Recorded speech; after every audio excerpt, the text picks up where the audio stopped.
all I was paying attention to was the subject in front of me, usually a bird, and it was just all about photograph that bird, photograph that bird. And the goal was to shoot it so that the head, the eye, the bill are all sharp, which this one is, and then I just wanted it to melt away after that.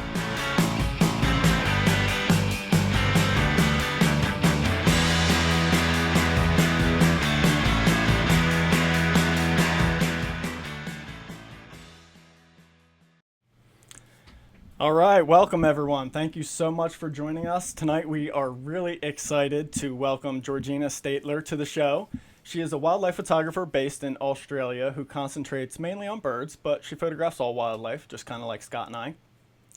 She's won a few great photography awards, such as Bird Photographer of the Year in the creative category, which is a perfect fit because she's recently given back to the photography community by creating a free to download ebook called The Art of Bird Photography, which is the topic of tonight's discussion. Yeah, so there's a couple things. I had known Georgina a little bit from Instagram, was really noticed some of her images and very creative, very different, really liked what she was doing. She put up a link to her ebook, and I jumped onto that link, and it was really impressive. The quality of her work, but also the quality that she put in the detail she put into this ebook. It's offered for free. In the comments today, Ray is going to drop a link so that if somebody wants to download it, they can do that tonight. And then we'll also put it on the YouTube video. Again, the YouTube channel we have is Wildlife Inspired. Please sign up for that if you haven't already. We're going to kick this over to Georgina. I had a couple of jokes about it. First of all, she's got an amazing accent. I was going to kid her and just tell her the only reason we were doing this whole thing was just so we could hear her talk. But it actually is a pretty good ebook on top of that.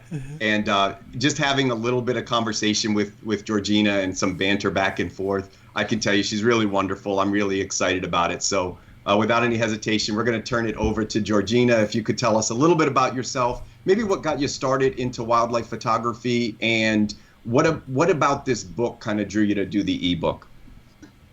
Oh, hi. Okay, hi. Hi.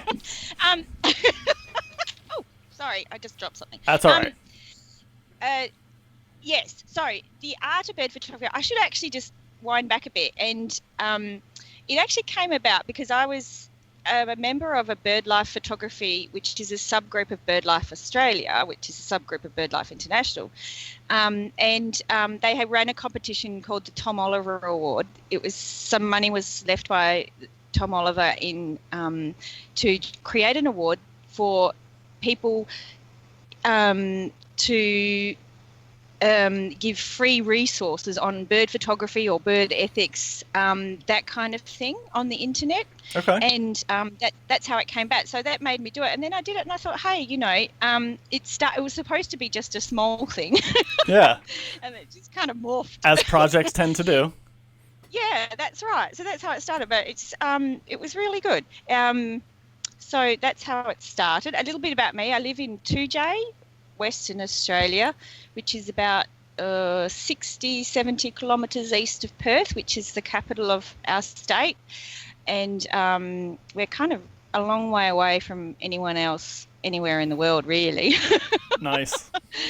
But it is nice, and we've got lots of the birds that you see around a lot of Australia. We've also got some beautiful parrots and things like that. So, that's wonderful. Yeah. Excellent. Yeah. So how long have you been? Just real ahead. quick, Yeah. Georgina, are you a professional photographer, or is this a, like for me and Ray, is this a part-time thing? For Ray, it's a little bit more of a professional thing. I think it started out. I was definitely an amateur that got really serious because I always loved photography, and then I got into bird photography. We actually had a friend from Peru, Burley Collier. Oh my God, he's going to kill me. Anyway, we brought him over, and he was a bird guide in the Amazon. And this is how I got into birding, because I never even knew the name. I knew what a magpie was, but I didn't know anything else. Yeah. And I used to think the little pigeons were the babies of the big pigeons. And my husband's going, no, the different species. I go, no, that's the baby. And now I look back and I think, oh my God. So he used to ask me what the name of all the birds was, and I had no idea. And he would just notice them everywhere. And that and then because he was there, I joined the local birding group, BirdLife WA, and just to take him on bird walks and things. And then that's how I got started into birds, and it's kind of through his eyes. And I already loved nature, so it was just a fantastic fit. And then so I've been doing birds mainly casually for about 10 years, but only the last couple of years I got more serious. Yeah. And then now I'm starting to get like semi-professional, I guess you'd say, but I'm not making much money out of it. It's a very difficult thing to do, as we all know. It is very, especially when you live in the middle of nowhere. Yeah. That's right. That's great. All right, Ray, do you want to go ahead and kick us off into some of the 10 topics that Georgina covers in her book? Yeah, I do want to mention to all the listeners, make sure you go ahead and hop over to her website and download this book. She has a lot more information that we're not going to cover today. We're just going to cover kind of the 10 topics, and we're just going to somewhat overview them. So be sure to make sure you visit that and grab that ebook either now or when we're all done here. So yeah, let's get right into it. And I love this image. Every time I see this image, I have to stop and admire it, by the way. And we'll talk about this one a little bit more later on in the ebook here. But so the 10 ideas. So Georgina, you want to tell us a little bit about this concept? Yeah. So what I was doing is a lot what you guys have been doing, which is just kind of trying to see what constitutes a great photo, like a aesthetically pleasing photo, I suppose. Yes. And not being guided just by any rules that, or trying to, I suppose, break away from the more like cliched version of a bird photo. Yeah. So what I do is I'm a little bit less calculated in the sense that I'm not very good at planning. So it's kind of like the saturation bombing technique, they called it at uni, where you just take like thousands of photos, and eventually one will hit the mark. I think you're doing a little better than that, but continue. Yeah. So this is what happened with this egret photo that you see here. I just go out. It's a beautiful place. It's an estuary. The water. It was absolutely windless day, and then this photo was a little bit darker, grayer. I suppose it was probably slightly underexposed when I took it, and then I lightened it, and it made me think about it because there's no direct light on this bird, but you can still get a beautiful photo. And I think it was slightly before sunrise, or you couldn't see the sun. So you don't need to wait for those for the sun to come out. Even if it's a cloudy day on the morning, if you've got a beautiful setting, that's your best asset, I suppose. You got it, yeah. Yep. Yeah, and then you can get a photo like this. Been nothing digitally removed from that. It's a great egret. That's wonderful. I haven't cloned out anything. That's exactly, everything there is what was there on the morning. So yeah. No, that's a great point you've made. Shooting before and after sunset. There's countless people that, as soon as that last bit of light is gone, that's it. They've had it and they're moving on. And, I flip to your next page here, and these are some of the colors that you can miss during that. So that pink color especially, that's after the sun's gone down, and oh my God, is that beautiful. It really is, yeah. Why isn't everybody taking photos? I know. And it's definitely something for anyone that hasn't tried it. You're going to be slower shutter speeds. You may be pushing your ISO a little bit more, but oftentimes you can find a bird that's relaxed and just calm, like this snowy egret down here, just kind of relaxed and just sitting stationary, and those slower shutter speeds can count. It's a little egret. Ah, gotcha. Okay, thank you. Yeah, that's good. There's going to be a lot of us saying the wrong species. Yeah. Yeah. And also, I just say I handhold. So people are scared of handhold, of shooting after dark. So I did need a high ISO for that. But just so people know that it's not impossible to get sharp photos. Excellent. Even hand holding at slower shutter speeds. Yeah, that's wonderful. I had a few examples set aside myself here. So all before and after sunrise here. So this was just after sunset, actually, before the sun came up. And then here's that pink color we were just talking about. So this is I love that, in the morning. That's awesome. Before the sun came up. It was just about ready to crest, and just all those beautiful, pre-dawn colors. So let's hop back to the book now and hit our next topic. All right. Okay. Yeah. So yeah, real quick. The next one is going to be about bokeh, and Georgina does a really nice job in the book, kind of with some examples here. I think it's a pretty elementary concept, and it's something that Ray and I have talked about a lot when we talked about foreground and background, especially with background, and how to get separation. So yeah, Georgina, go ahead and kick off a little bit of discussion about this and talk us through some of the images. Sure. Bokeh is something I think it's a little bit a lot of people are using it, I suppose, when we talk about backgrounds, they're using it in the concept of having a clear background, and that's why I put the welcome swallow. Yes. They're two welcome swallows having a discussion. I put that photo in because it's the classic concept of it, but in fact it's much more than that. It's more about the points of light and, well, the blur that's around the bird. So, for instance, that's a great example. That's an intermediate egret in that photo up the top. And it was actually a really bright day, so there was a lot of contrast. I left it was a little bit late in the morning, so to try and soften the whole look of the whole scene, I actually deliberately got down in the grasses and then shot through. I mean, this is a concept perfect. You guys have been covering, but you've got to make sure to keep the eye clear, because I've tried it with the eye through it and it doesn't work. Yeah, it can be tough. You definitely have to have it clear. So, and that's the pleasing blurs in the foreground all around. But what is the most amazing of all is when you get the bokeh.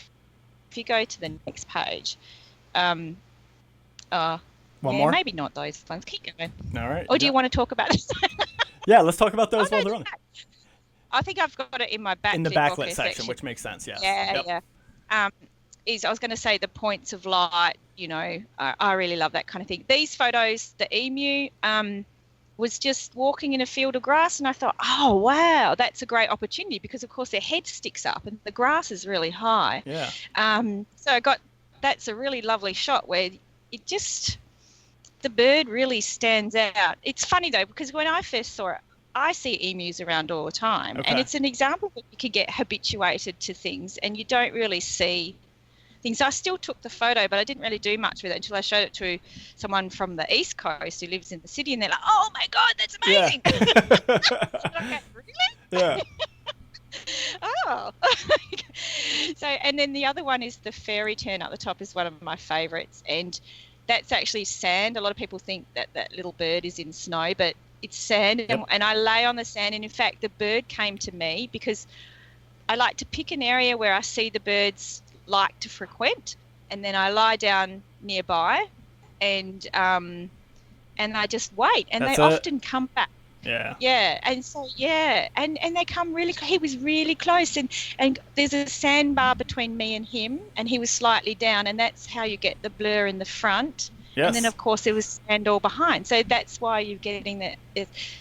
And what's great about it is it did get into a finals of a competition, and one of the things they said about it is it was in the threatened species section, and it was a perfect way of showing the vulnerability of the species. It's like it's almost disappearing into this, So that's an excellent take on it. That's right. And of course, when I took the photo, I wasn't thinking that. I wasn't going, Sure you were. Come on, take the credit. But I just want to one of my favourite photographers ever is Vincent Munier, who's a French photographer. Yes. He says there's nothing more magical than suggestion. When you reveal everything, you kill imagination. And I think a lot of people forget that when they take bird photos. Yes, you get a lot of literal photos of a bird, but what you're doing is there's nothing for the brain to stimulate the kind of, that emotional reaction to a photo, and you get so much more, I think, from not telling the whole story to giving everything. I couldn't agree more. That's a great point. Yeah, Scott, you want to show a few examples? Do you have as well? So I have a couple examples of just some real clean backgrounds, and then the difference that you can see when you have got the real clean background.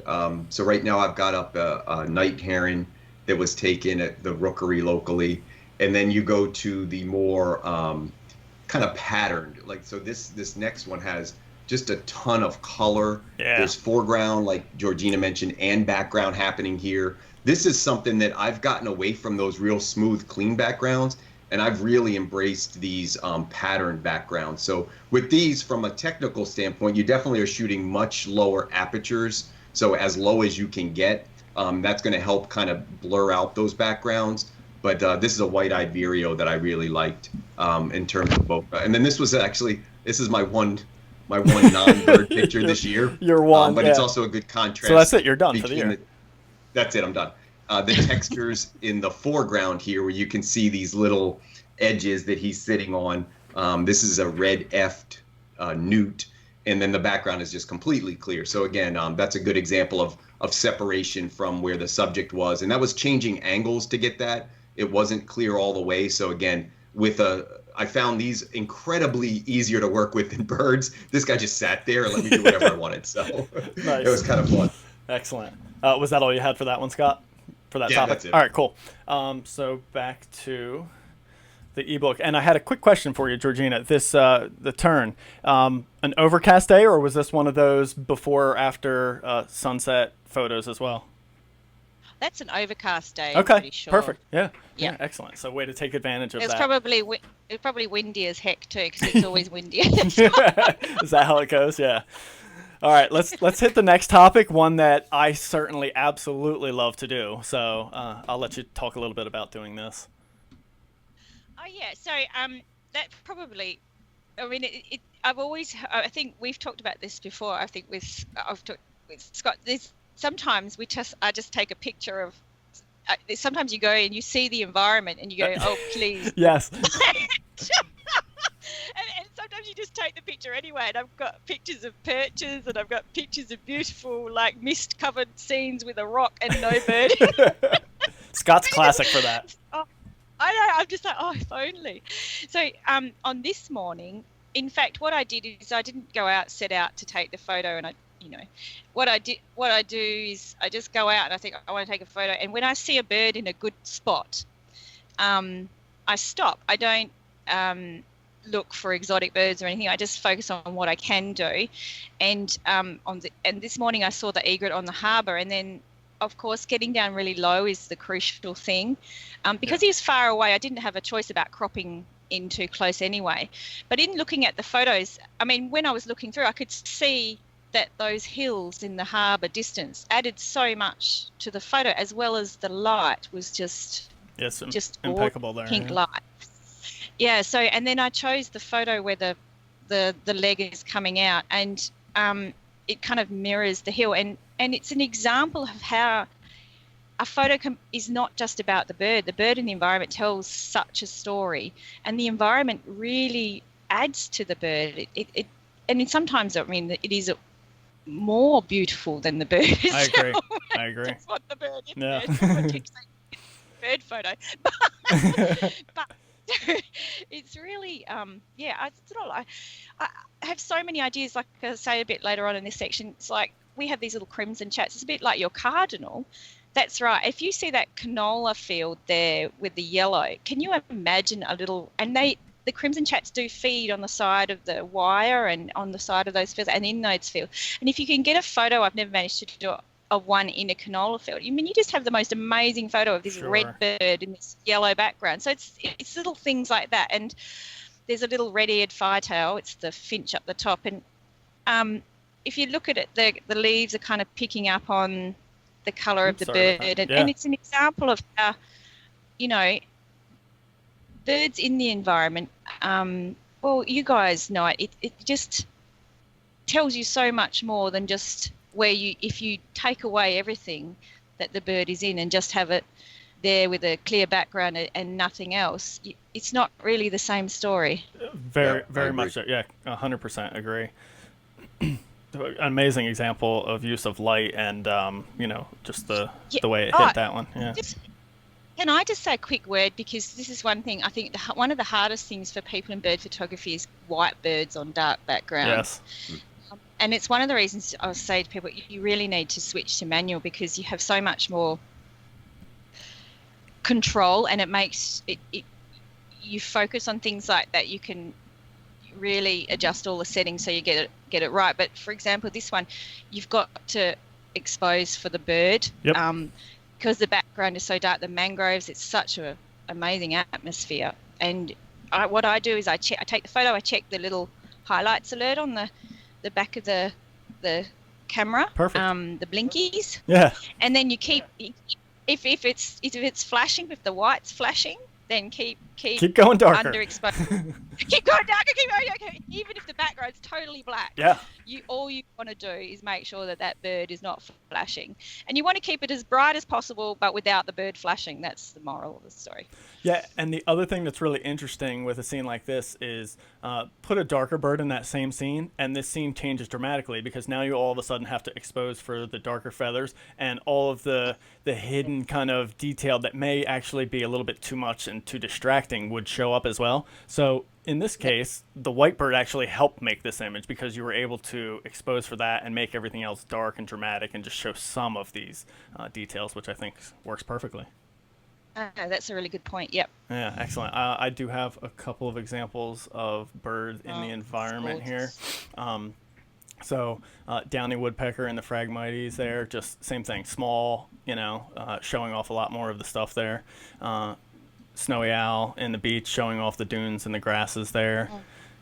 This was one that I love. This bird is so tiny in this frame. Yeah. But this is its habitat. It bounces around in these rocks and it walks right down to the edge here and feeds off of aquatic insects and stuff. So, versus a close-up detailed portrait of this tells a lot more about the actual habitat that this Louisiana water thrush lives in. I think this is it's a very evocative. Oh my God, that one's. Yeah. Sorry, the next. That's okay. Go on. Yeah, so this is just a shorebird, greater yellowlegs in the marsh, and again, I had different circumstances where they would come in really close, and you could get close-up portraits, but it didn't really show where they live. So this was a perfect opportunity. I mean, this bird was far away, but the lighting allowed me to really kind of isolate it, and I did do a bit of post-processing to darken that area and darken this area to really draw your eye into there. But the kind of the basis of the photo was there originally. And then go ahead, Scott. Ray, I thought you were done. Go ahead and show that last one. Yeah, I just here's an overhead one of a purple Sandpiper shot with a 35mm lens. So occasionally it does not have to be a crazy super telephoto lens to make an interesting bird scene overall. And I think that was all I had. Yeah, just a couple more quick examples of just going really small, but yet having the birds still stand out. And I'm sure, Georgina, you can probably attest to this. I actually find that doing these birds in their environment where they're really small is actually sometimes a little bit more difficult than just a close-up portrait, because you have so much more to think about, and you still have to figure out a way of having this small in the frame subject stand out and still be a main subject without having the background overtake it. I think I just want to quickly say on that topic that it's correct, and I think part of it is developing an eye, and as well for what will make an attractive photo and what won't. So you can't just plonk a bird in, a scene and a beautiful scene and think, oh, you've actually got to frame it properly. And developing an eye comes over years. I think it's taken me years to get it, or hopefully get it, and you always hopefully you want to be better and better and better. Exactly. And the only way to do that, I think, is to look at other photographers that inspire you, and somehow you absorb yeah, you totally do. You're right. this idea of what you think is a beautiful photo, and it does rub off on you. Sooner or later you start to get an idea of what works and what doesn't from looking at other people's photos. And I think even if you don't know exactly what they did, you may remember that photo when you're out in the field and try something like That's it, what happens. and then all of a sudden that's exactly you hit what one happens. of them and Yeah, it works, sorry. and you're like, oh, that's what they did, and now I know it, and you've learned Yes. that technique for yourself. So yeah, it's a great example. All right, what do we got? Next topic. Oh, go ahead, Scott. Well, Ray, I just wanted to jump in because I wanted to show a contrast. So one of the things what Ray really does, and I wanted to show a contrast in habitat, is Ray was showing a lot of small in scene. One of the things I've tried to work on in the last couple of years, and you guys probably know I do a lot more tighter portraits than Ray does, but I'm really focused on getting the habitat of that specific species to show on the portrait. So I popped up an image of a prairie warbler here. These prairie warblers in the area that I photograph them love this mountain laurel, and that's exactly what it's framed in here. And I just thought it did a really nice job. If you know the plant, you can almost tell, wow, he's perched in mountain laurel. So it makes sense, again, getting away from clean backgrounds. Harrier here, again, you can see the marsh grass that he's flying in. So a little tighter composition, but you can, again, definitely tell that that's the environment that he wants to be in, and that's where he's comfortable. And then finally, a set of bald eagles that I had to kind of work to get the composition right. But this picture in the original composition wasn't right. So I had to stand on the roof of my car to get the V perched on these eagles just right. So again, kind of using your eye. And 3 years ago, this would not have looked like this. This would have been a different picture. But now as I've seen a lot and taken a lot of images, you start to challenge what's in the frame originally and try to keep recomposing it in your mind until you get what's right. And with eagles that are just going to sit there for an hour, there's plenty of time to do that. With the prairie warbler, there's not nearly that much time, I can promise you. Yeah, that's great. Excellent. Yeah. All right. The next topic we wanted to jump into was just attention to detail. So I'll let Georgina kind of take you through. She's got some great examples in here. And then I have a couple, and Ray has a couple as well. Oh, yeah. This was kind of inspired by a great Australian bird photographer, Matthew Jones.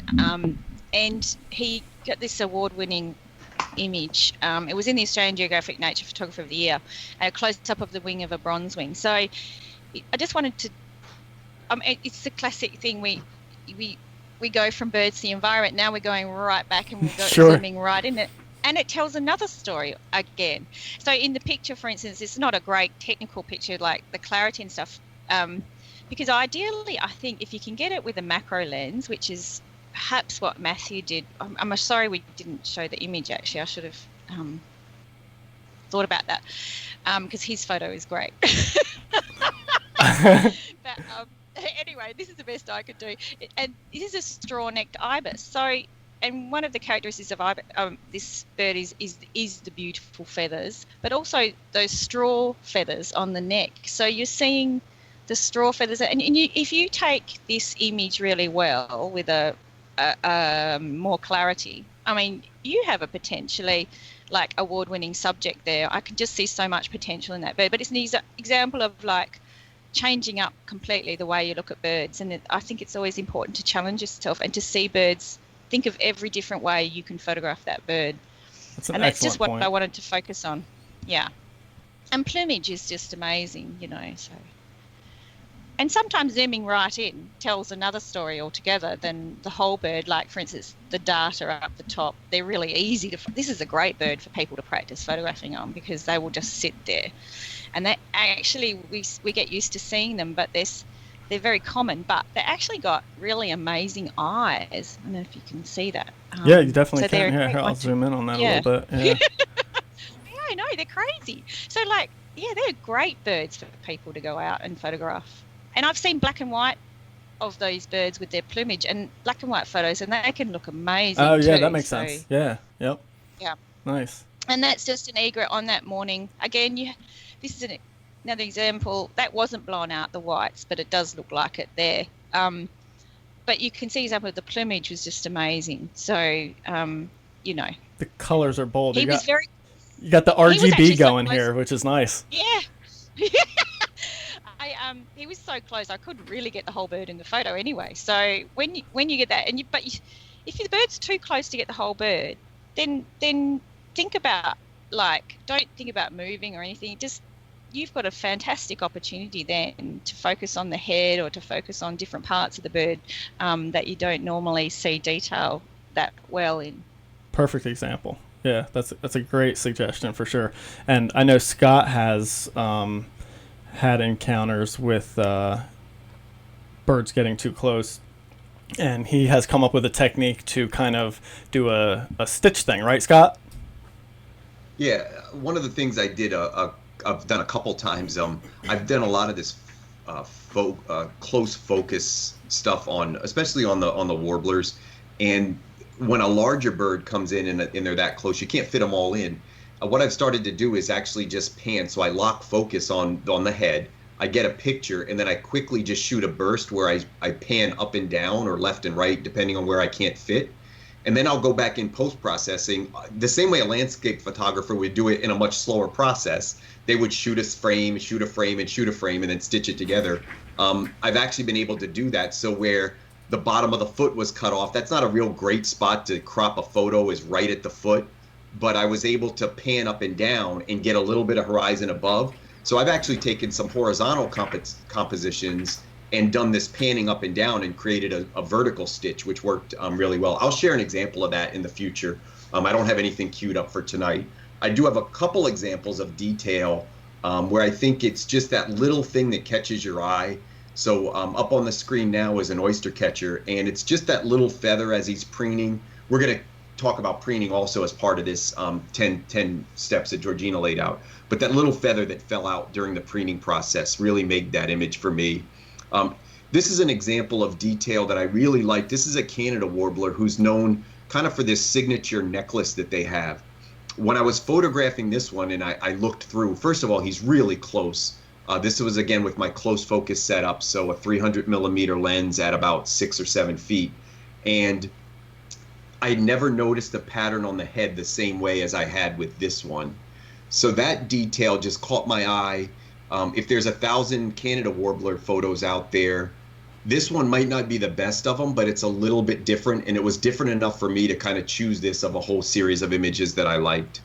And then you talk about detail. Not only was the detail on the bird in this, but the detail on this one was in the fact that it almost looks like it's on a swing set, and that was the title of this piece, was swing set. And he just this cute little bird, like a little kid sitting on a swing set. So when you can tie in, sometimes a caption does that for you, but it just ties in that little element that you want people to see. You're like, God, I hope everybody sees this. With this hooded merganser, it was the graffiti. You know, does everybody see the detail that here's this beautiful duck in gorgeous light, and there's this ugly kind of graffiti above him, but he almost looks like he's looking at it, like he's questioning it. So those were my series of images, just to talk about a little bit of detail that I like to show in the pictures. Excellent. All right. Next topic. And I also want to mention real quick, Georgina, when the first time I saw this ebook and I scrolled through the different topics, at least 8 out of 10 of them are everything that I absolutely love and strive to do with creative bird photography. So it really hit home with me. Yeah, because you had a few different ones that I had never thought about, actually, which was great. Nice comeback. Yeah. You like that? Yeah. We're treading on thin ice. And this one is one that is very near and dear to me, and that's photographing things with backlight. So I'll let you talk a little bit more about that. There's not really a lot to say other than that if you're not doing it, then you're missing like the most amazing opportunities. This Welcome Swallows, I saw them there, and they're fantastic subjects because they're always carrying on like pork chops. Like they're always like yelling at each other and everything like that. And then they'd fly around and come back. It was a lake early in the morning. Annoyingly, there are those little bluey dots in the background are stilts. Okay. Stilts always getting in the way. I know, it's usually a coot, a Eurasian coot. And I'm like, I wish we have a button in Photoshop that goes delete coot. They need an action for that. It's like, go away. They're always, you got this beautiful shot, and then there's this little coot there floating behind or sticking his head around the corner going, hello. Yeah. That's great. Anyway, we get back to it. The thing about backlighting, the best backlighting is when you get a dark background. Yes. And sometimes it's like the swan, and you can achieve that a lot. What happens is the lighting is coming from the side, and across the other side of the lake is usually tall trees or something that's causing a shadow. So then what you're doing is you're exposing largely for the highlights, although you have to be careful, but largely for the highlights. I've been calling it underexposing, but I'm thinking probably technically what I'm talking about is underexposing the background, but what you're doing is exposing for the highlights. And then the other thing I love about backlighting is if you can get a bird, an elegant bird like a swan is like a no-brainer, but sometimes it's hard to find it's all about finding the right location for backlighting. Once you find it, you're set. But you've got to find. I've noticed that Bence Mutt. I'm not sure how you pronounce his last name. Do you know him? He's this, Yes. He's just. Yeah, he's doing a lot. He's incredible. Yeah. He does a lot of backlighting, and he has. I think he has the perfect locations, and he goes there, and he gets the most amazing. But if you can add water to that, it just brings it to another dimension. If you look at the droplets on the Swan, they look like little stars in really the light. nice. It's just it's just incredible. It's so evocative. People react to it because it is beautiful. It really is, and it shows, or I should say, it highlights different details on most birds that we don't normally see with standard front-lit portraits. And those corellas, unfortunately, of course, the background, those two cockies on the stump. Yeah. There's a coot in the background. Illustrating your example. That's so great.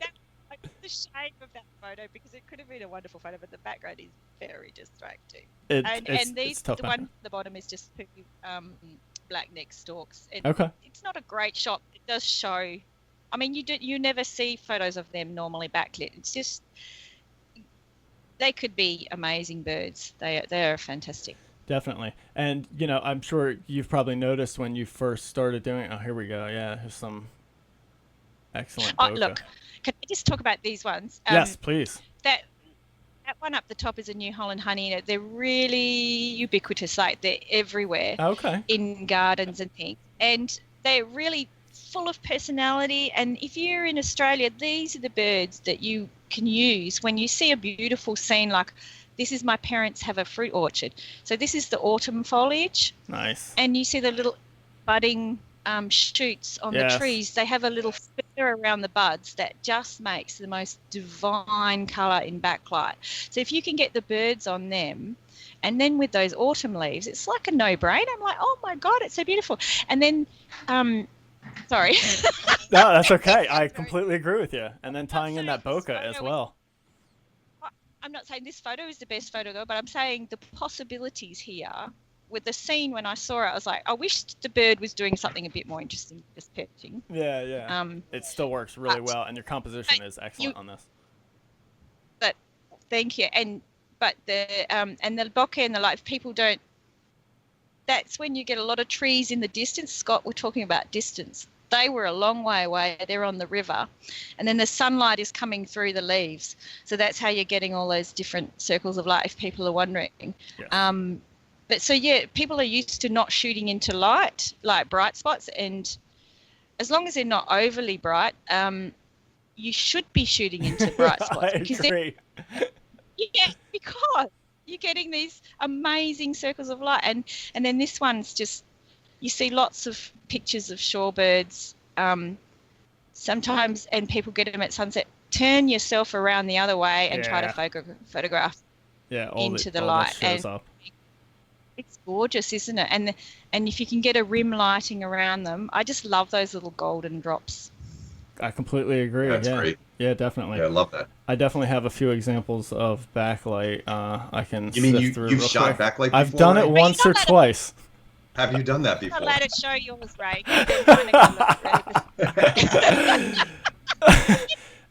Hey, at the end, Ray, I want to show my one backlight picture also, please. You got it, Scott.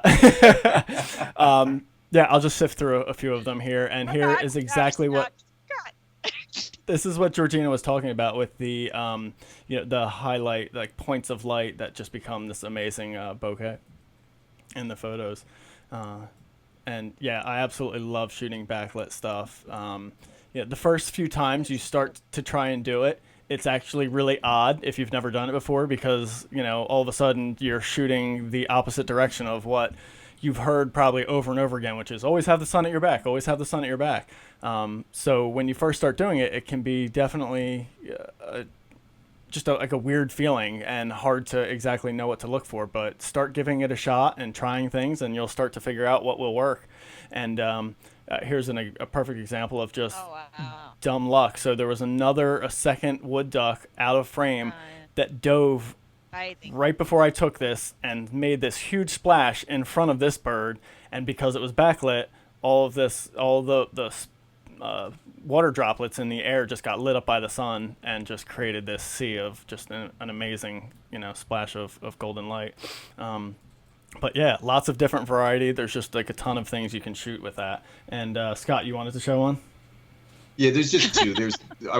I wanted to show this little guy that's up on the screen now, the piping plover that everybody loves. But it's my best example of that rim lighting when you've got fuzzy species. Yeah. They work really well backlit. And so this was a good example where you can that really stands out. I also wanted to show a songbird. This is a kinglet that's up there. This is actually not the same technique as some of the other backlits. It's probably a little bit of sidelit, but it's definitely coming from the back. Sometimes in the middle of the day, rather than shooting with the sun at your back in the woods, challenge yourself to get on the other side of the bird and shoot back in. What happens is as the sun comes through those leaves, instead of being harsh and hitting the bright side of the leaf, it's shining through the leaf. So all of those little leaf patterns in the background have the sun shining through it, and it makes these incredible soft greens totally that are in the background. And then again, this one's got a little fuzz on it, so you get a little bit of that rim light as well. So this one actually is shot kind of backlit, and it was much later in the day than I would normally even shoot, but I tried to challenge myself to make something of it because there were a few kinglets around that day. Yeah, that's awesome.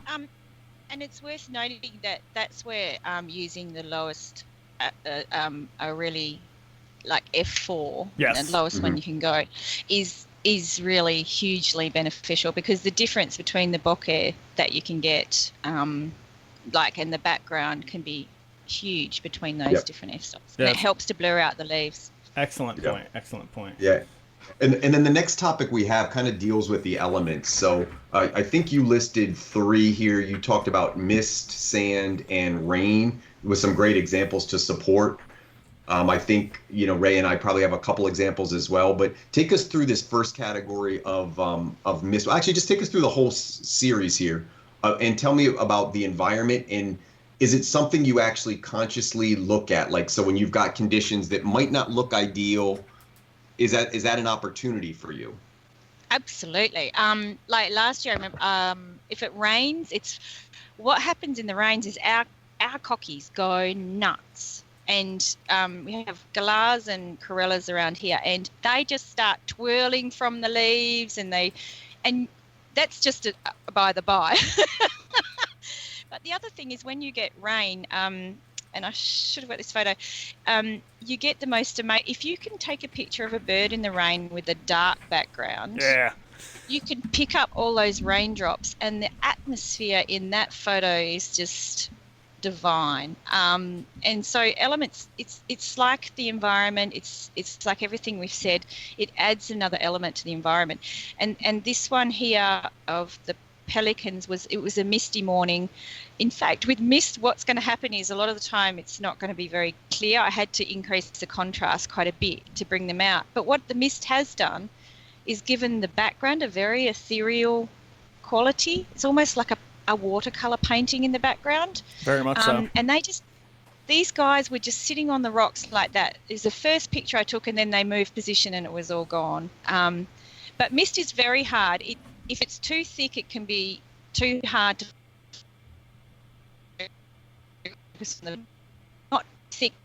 Again, this is a little common sandpiper. If you saw my river, it's very look, it's beautiful in winter, but it gets very stagnant and unhealthy in summer. But you can still take photos like this, because this little guy, I lay on the river bank, and they get really, if you just lie there, I think it's very non-threatening for them. Yes. And he actually came too close for me to focus on him. That's how close he came. And so this is a little shorebird, and he's usually very flighty. If I walked up to him, he would have taken off. But I saw him in the distance. I lay there, and he was fit. I make sure to lie in the distance. They look like they're heading when they're feeding. Yeah. And he just lie there, and he just got so used to me, he wasn't at all bothered. And the mist on the river has just really created this beautiful background. And the other thing it's done is brought out the rock colours. It really did.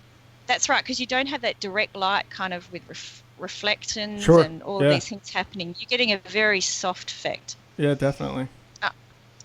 And that one is not very good. It's taken with a macro lens, but it gives you an idea of the potential of birds and mist. Yeah, it's a good combination of the two, for sure.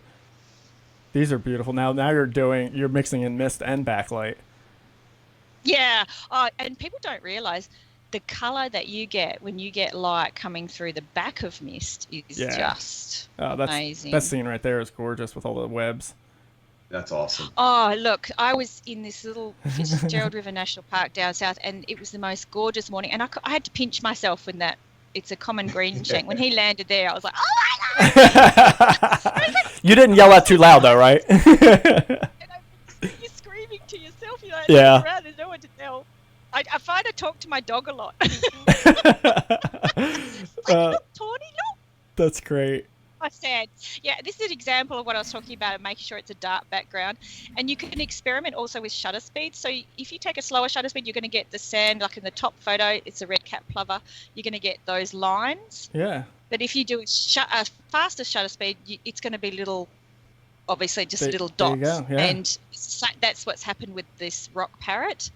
I didn't get the photo I wanted with the rock parrot, but I still got, you can get an idea of it. And there is a dark background, and they hang around on the beach, and it was very windy. So you get this real atmosphere to the photo. And again, it's the bird in the environment. And I know I talk about Bent's Mutt again. He's done some with lightning. I mean, it's just amazing. Wow, yeah. But it's a great way to make a unique and exactly what the title of your ebook is, a creative bird photo over just the standard shot, you know? I think if there was a 30-mile-an-hour wind, and it's probably not a day where most of us would say, oh, let's go to the beach and take pictures. But that's where you're going to get that stuff is when the environment is a little different and maybe is a little harsh at times. It's not always the best, to put on your clothes and grab your camera and go out into, but you will get images that other people are not posting. Well, this is right. And talk about creativity. Creativity is in the ebook.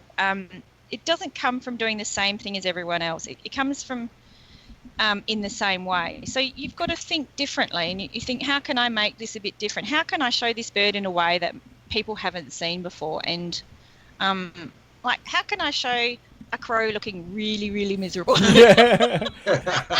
Goal achieved. Miserable. Yeah, you achieved that. Well done. Yeah, the eye stands out amazing too. Yeah, with the little lens. So, it just shows anything from a car window. So, Perfect. Scott, did you have any? Yeah, I got a couple I'll run through real quick. Right, These are a couple in fog. So this is a front lit image with some hooded mergansers in fog. I really like this one. Very nice. Then jumping to we talked about that backlit and how the colors really pop on a backlit image. So these are Canada geese with some goslings down there, but nothing exotic about this species. But just when you see the conditions, it's almost like I just hope anything moves in front of these. Yeah. This what I'm trying to look at. And Georgina, it's so funny you talked about like taking pictures. I was talking to I don't know if she's still on, but Tracy Seth was on, and we were talking one day about how we'll come home and there'll be like 30 pictures of just perches. Just perches that look beautiful and there's nothing on them. We actually have a term, Mark and I call them fantasy perches now, where we just look at perches and we're like, where's the fantasy perch? Here's one in the rain. This does have areas of darkness. You talked about darker backgrounds with raindrops. It really does help those raindrops pop through. And then I have a couple here that are after rain, and you get those nice kind of droplets on the bottom side of branches. Here's another one with really long streaks of rain. This one I took this year. That was taken at 1/60th of a second, so really super slow shutter speed. And the raindrops are just accentuated because they're super, super long. I love that image. And then this hooded warbler is again after the rainstorm. Really great light. I think the best light for some reason comes right after a rainstorm. The atmosphere just seems to have a different quality to it, and you can see the raindrops on that. Same thing here, raindrops on the leaves, all over the leaves. And then the last one was just taking advantage. Do you get snow in Australia, Georgina? Not where we are. No, all right. So you may have never seen this before. No. These are called snowflakes. And it happens when it's cold. It happens when it's cold, and when you shoot at a low aperture, you can get some really nice effects from the snow. And that's all I had for that one. All right, excellent. I am planning to go to the snow later on this year in Australia too. Wonderful. Real quick, tell us about this topic, because this is actually something that I've never really seen people describe. This was one of the ones where, I hadn't heard of before. So. Oh, well, I mean, it started with this picture of this bird, actually, because I was in a kind of forest area, and these birds were skulking around in the forest, and I was waiting for them to come out, but they never did. And then I went in and I thought, well, actually, I would like to, and then I suddenly come across this idea of just photographing it with that light, so that seeing the scene, in fact, people think this is very manipulated, I suppose, but in fact, when you're in a dark forest, that's often how you're going to see the birds. I mean, you probably see a bit more of the background. So what I did is, it's all about what I was saying before, exposing for the highlighted bits and letting everything else go dark. And again, it's this Vincent Munier's quote, there's nothing more magical than suggestion. So you're suggesting the bird, you need to have enough to suggest the bird. So just one part of the bird, it has, I suppose if you could just get the eye, that would be amazing. And the light, that would. Yeah, I agree. I could totally see that. It's another way of illustrating that. And I love the way the post even and the little nail, you can absolutely understand where the bird is. And I haven't done a lot in this post-processing. What I did do is I did darken the shadows background more. Perfect. So that's the original photo. Okay. Because I'm always at an angle because I'm hand holding and obviously. Oh, I never take a straight photo. I don't know how to. So you're not alone. I know there's something wrong with my brain because nothing is ever. I think because I'm focusing on the bird, I don't know. So then you go down and then you select. This is just, I did this in Lightroom. It's super, super, super basic because not everybody's got Photoshop things. Darken the shadows, and then I I don't know what I did with the highlights. I don't remember. Okay. But this image was taken at 2500 ISO. I've just noticed. So don't be scared. You're going to have to go up sometimes, and don't be scared to do that, because these days, if you've got a good digital SLR, it can handle the noise. They really can, yeah. And in fact, what I find is, as long as you're not lightening those shadows at a high ISO, it'll be fine. Yep. Yeah, it can handle it fine. Yeah, and the next topic I think is really interesting, and that's going to be silhouette. So I think you have two examples here. I've got a couple. I know Ray's got a bunch too, so I'm hoping, Ray, that you'll share some. Yeah. But just kind of walk us through the silhouette. I guess it's kind of similar to backlighting. Some people use them interchangeably. You are shooting it technically backlit, but it's a much different effect.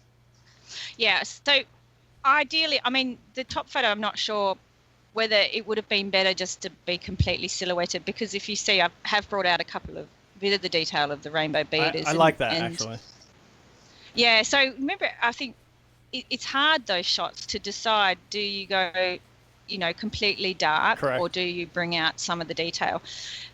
Because that scene probably wasn't simple enough, it was a bit busy, you could bring out some of the detail in the birds to emphasize them a bit more, because there's a lot of leaves and branches. But what does work about that is, I think those branches were all on the same plane, which helped enhance, in this case, that silhouette effect. Yeah, definitely. Down the bottom is the classic silhouette, is a pied stilt. What you do is, when you take these photos, you don't meter off the bird. You're a complete opposite to what I was just saying, exposing for the. We were really focusing on exposing, but if you forget about the background, here you're exposing for the background, but not the sun, because I have done that before. You point your camera at the sun and you're not going to be able to see for 5 minutes. Yeah, I did that the other day. I actually have an example. Especially one of those zoom lenses is like, oh my God. So what you do is you meter on an area next to where the sun is, but not including that bright sun.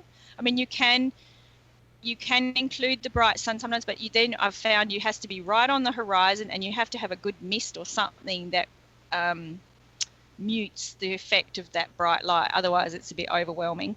And you can sometimes, I mean, I've noticed that you've done it, Ray. You've actually got them silhouetted in the sun, and that's actually quite hard to do, because the camera doesn't want to go sharp, does it? It doesn't really like the the contrast is just blowing it out. Correct. Yeah. So the few times I've done it, and I can show those, the sun has to be really low in the sky, because as soon as it's Really low. Yeah. 10 minutes after raising or before going down, the intensity is just so bright that it becomes almost impossible to look through the viewfinder as well. That's right. Yeah. But yeah. So that's basically it. So you're exposing for an area next to the sun thing, but not the bird. You're letting the bird go dark, and then you can Yeah, excellent. And look for scenes. I should say, look for scenes where there's little distraction, because this is one of the cases where minimalist. You want a very simple scene. It wouldn't work with a very busy scene, I don't think, but I don't know. I agree. Anything's possible. Yeah. Yeah. So you got a few to show, Scott? Yeah, a perfect example. The one I've got up now is I just took it this week, and it was one that I had in my mind. I really wanted this backlit or silhouetted grasshopper sparrow. They were really cooperative. They were landing on the same perches. I knew exactly what I wanted, and I got it. But here's a good example. You can see the sun is right over this bird.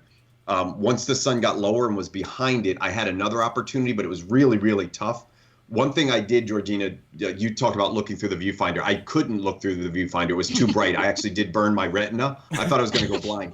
So what I did is I pointed the camera down. I focused I was at F12 already, or F16, so it really doesn't matter. I knew I could miss a little bit, but I focused at the base of this weed and acquired focus. Then I stopped looking. I burst, and I just panned up real slow. So I wasn't even, when I took this picture, I wasn't even looking through the viewfinder, because I knew I would blind myself. Nice. So it can be done, but it was a little bit of a challenge. And then just a couple other ones. This is a nice example of just a backlit shorebird. This is pre-dawn, so kind of that first couple drops of light might be sneaking through. Another one right at sunset, and this is a famous one, a favorite of mine. Yeah, this one, I don't like the sun of these. I can never make the sun, once it's in the frame like that, I can never make it look right for me. That's a peregrine falcon silhouetted on the dunes down in New Jersey. So yeah, those were a couple of silhouettes that I had, but I'd love to see a couple of yours, Ray. I know we're going a little longer on time, but it's such a great topic. I'll just sift through them real quick. So the difference I'd say between silhouette and backlight is your background. So it's the same exact lighting, but as soon as you have a light or medium tone background, it becomes a silhouette.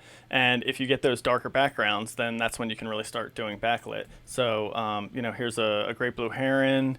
And actually, I think I'm in the wrong section. Yeah, here we go. Silhouettes.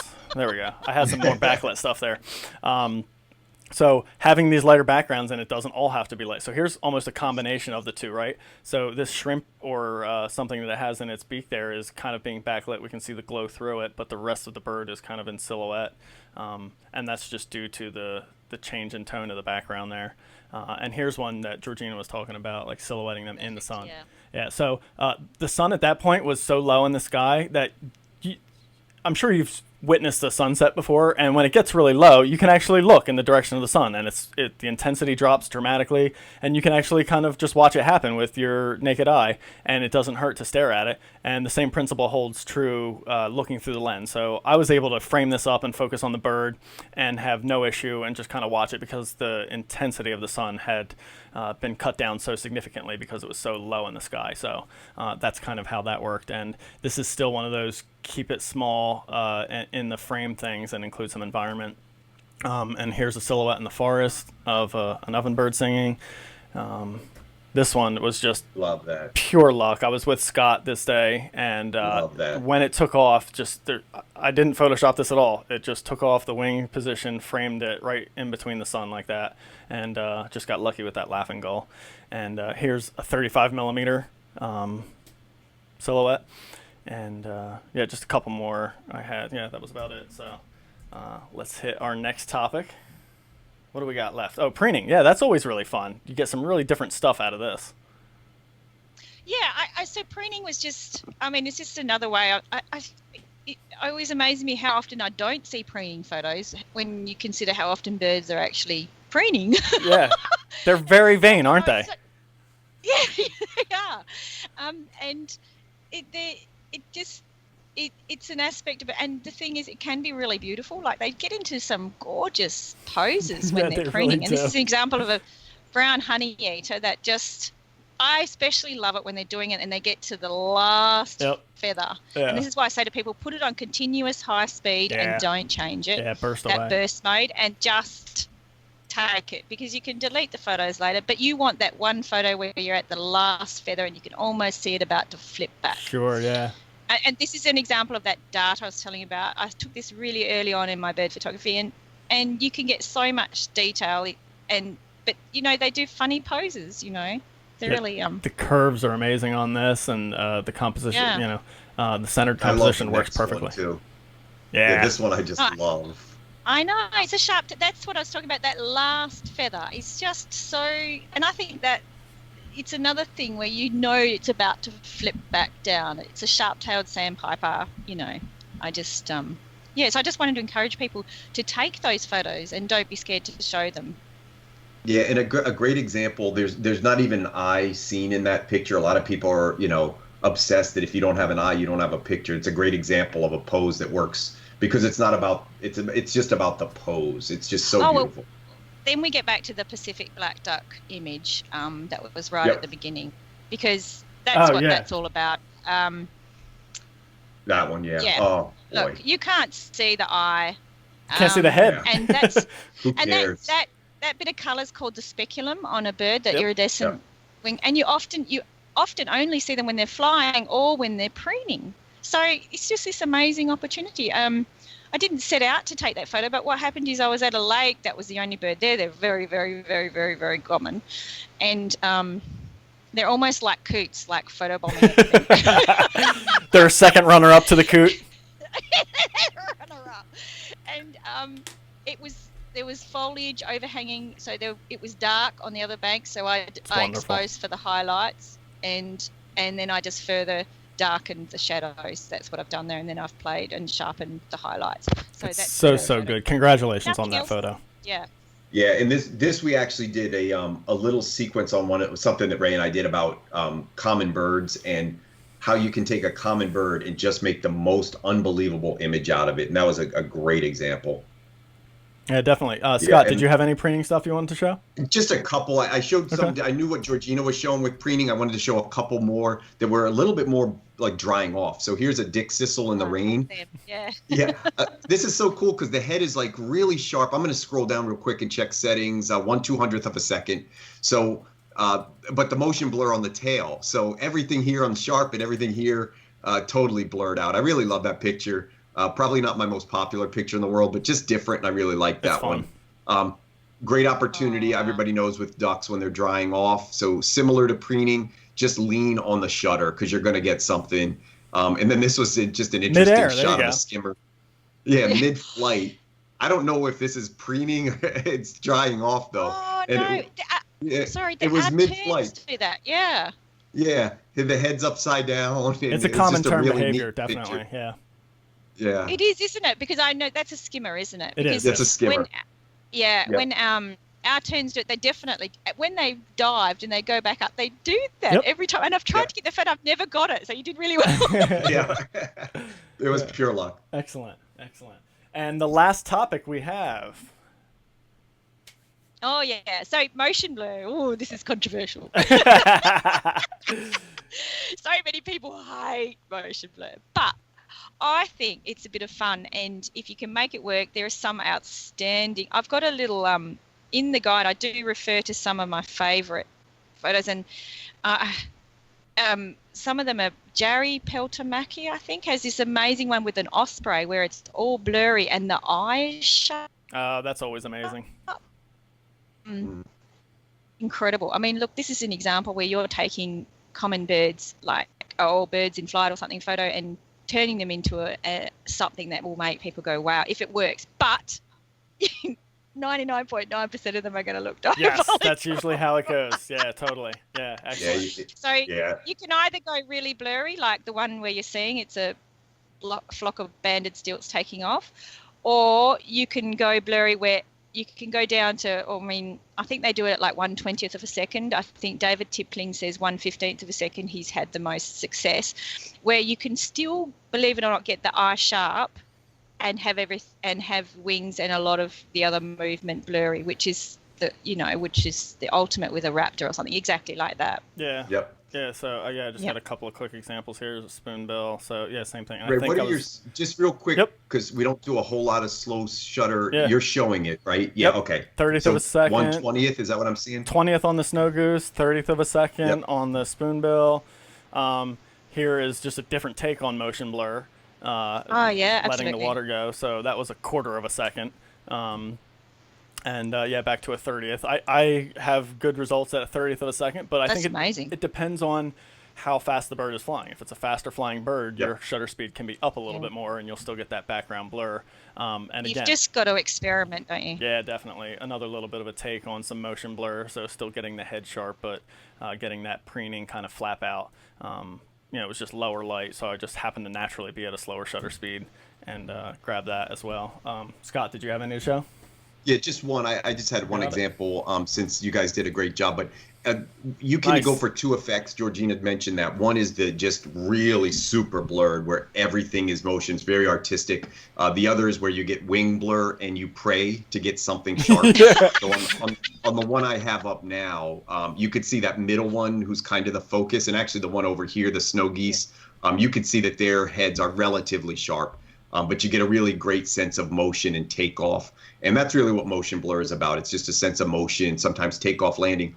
Or you get that really great panning effect like Ray showed in the last one. I would say if you're experimenting with this and it's not something you've done, probably between 1/10th and 1/50th is the range to play in. Like Ray, I find success right around 1/30th. So if I have to put a setting in, I'm probably going to put in 1/30th, unless I want to go really artistic, and then I'll drop it way down, but as Ray will attest to, I'm not very artistic. I just like to take pretty pictures of birds. Oh, that's so funny. But and just on this topic quickly, two things. It's good. That's why manual mode is really good, because you'll have to crank up often to be able to go down to 1/30th or 1/15th of a second. You're either going to you go down to the lowest ISO you can, but then you're still not going to be slow enough, and so then you have to, the aperture has to go up to as high as you can go. So and then the second thing is Andy Roos has the most amazing picture, if you have a look, of spiral geese. Of nice. Snow geese in a spiral. That's that really is cool. just the best slow mo I've ever seen. Yeah. Excellent. You know what? After this, if there's any because Georgina has trouble pronouncing last names, we'll try to drop those in the YouTube video, and we'll see if we can find the pictures. So Georgina, if you find them, send them to Ray, and we'll see if we can get them into the YouTube links, because I do think that the concepts you're talking about sounded interesting to me. I want to see them. So great. Excellent. Yeah, that sounds perfect. Actually, can you pronounce my last name, Scott? Yeah, let's hear it, Scott. Statler. It's easy. It's easy. Nice. Well, that's a perfect ending. Georgina, thank you so very much for joining us. It was an absolute pleasure having you. And I want to thank you in advance to all the viewers for taking the time to first off create this ebook for everyone, offer it for free, and then to come on with us to kind of talk through some of the topics and show the examples. So we really appreciate it. And oh no, I feel very, very humbled to be invited. Thank you so much. You are very welcome. Thank you. Yeah, we definitely had a blast. Thank you everyone for joining in and hanging with us here. Hope you enjoyed this one, and like Scott said, we'll try and add some additional information into the links on the comments section on the YouTube video when I post that. I think our next show is going to be about a month from now. I think we're going to skip to a month now. Scott and I are getting a little bit busier right now, so I think we're going to try and go to a once a month schedule. I think it'll be a little bit easier for us to do it. And I forget, do we have a topic picked out or not yet, Scott? Oh, we've got a topic. Yeah, right? We're going to do a recap of warblers and songbirds, and I don't know if I challenged Ray or he challenged me, but we're actually going to do a showdown. So we're going to pick 15 species, and we're going to let the audience decide. Now listen, this is going to be pretty intense. It is. Ray spent a year scouting locations to try to beat me in warblers this year, and Yep. I have a feeling he did pretty well this spring, so it should be fun. It's gonna be. I love going back and forth with Ray, so it'll be a blast. But we're gonna do I think warblers and songbirds will be the next one. Yeah, definitely. And so, viewers, definitely tune into that one because it's going to be all about your participation on that. We're going to look for feedback from you guys, see what you really like, get some comments from you, answer any questions you have, and it should be a really fun topic. So definitely tune in to that one.